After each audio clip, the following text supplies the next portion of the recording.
बहुत सारे पेशेंट्स बोलते हैं कि ब्लास्टोसिस्ट की चिपकने की संभावना क्या डे 8 सेल या फिर डे 4 ट्रांसफ़र से अधिक होती है।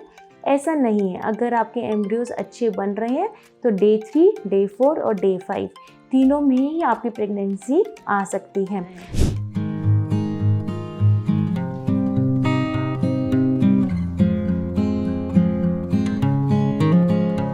हेलो फ्रेंड्स, आज हम कुछ तकनीकी बात करते हैं।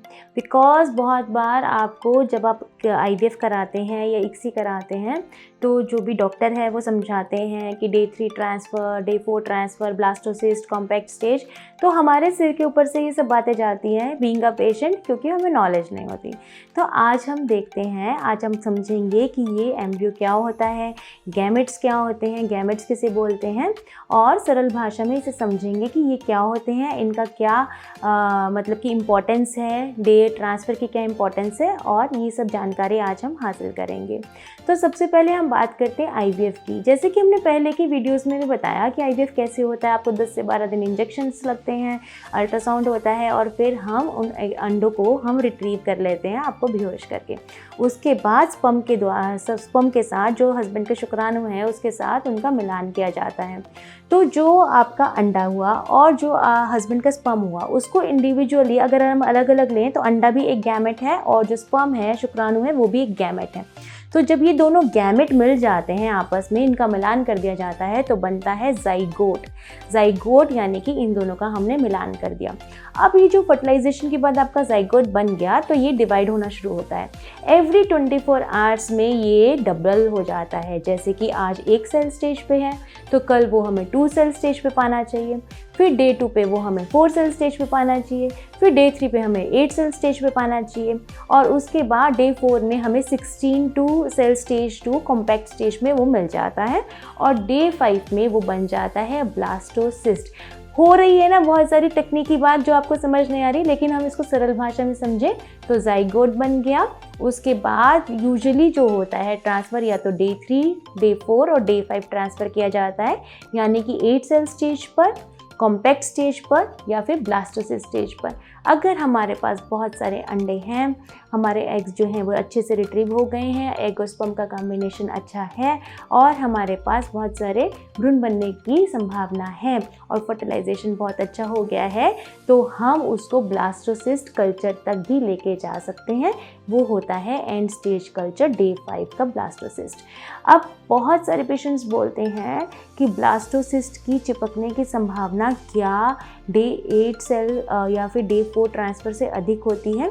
ऐसा नहीं है। अगर आपके एम्ब्रियोज अच्छे बन रहे हैं तो डे 3, डे 4 और डे 5 तीनों में ही आपकी प्रेगनेंसी आ सकती है। लेकिन क्योंकि जैसे जैसे हम आगे स्टेज पे पहुंचते हैं ऐसे ऐसे नंबर ऑफ़ एम्ब्रियोज हमारे पास कम हो जाते हैं। जैसे कि हमने डे 3 स्टेज पे देखा तो बहुत सारे, हो सकता है 6 एम्ब्रियो ऐसे हों जो कि हमारे 8 सेल स्टेज पे हों। अगले दिन जब हम देखेंगे तो कॉम्पैक्ट स्टेज पे हो सकता है 4 या 3 ही भ्रूण हों और ब्लास्टोसिस्ट या 1 या 2 ही बना हो।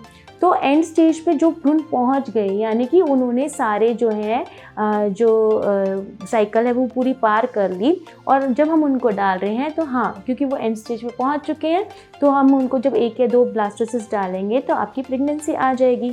ऐसे ही अगर डे 3 ट्रांसफ़र है तो हो सकता है हम नंबर ऑफ़ भ्रूण ज़्यादा डालें, क्योंकि ब्लास्टोसिस्ट में हमने 1 या 2 भ्रूण ट्रांसफ़र किए तो हो सकता है हम 4 डालें, क्योंकि हम उसमें कुछ संभावना छोड़ेंगे कि कुछ भ्रूण रुक सकते हैं बीच में ही, डे 4 पे और ब्लास्टोसिस्ट के बीच में ही कुछ भ्रूण अपना ग्रोथ छोड़ सकते हैं। ऐसे ही कॉम्पैक्ट स्टेज पे नंबर, क्वालिटी, मॉर्फोलॉजी, बहुत सारी चीज़ें देखनी होती हैं। आपकी एंडोमेट्रियल लाइनिंग, आपका सपोर्ट सिस्टम, बहुत सारी चीज़ें देखनी होती हैं। लेकिन ऐसा बिल्कुल नहीं है कि हम डे 3 ट्रांसफ़र नहीं ले सकते, हमें ब्लास्टोसिस्ट ही लेना है। अगर हमारे पास भ्रूण कम बन रहे हैं तो हो सकता है हम अर्ली ट्रांसफ़र करना चाहें कि वो यूट्रस में चले जाएं, उनको एक लोकल जो है इन विवो एनवायरनमेंट अच्छा मिले as compare to lab environment, और उनकी चिपकने की क्षमता।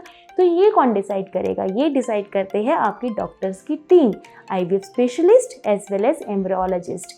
तो ये टीम डिसाइड करती है कि आपके लिए कौन सा ट्रांसफ़र बेहतर रहेगा।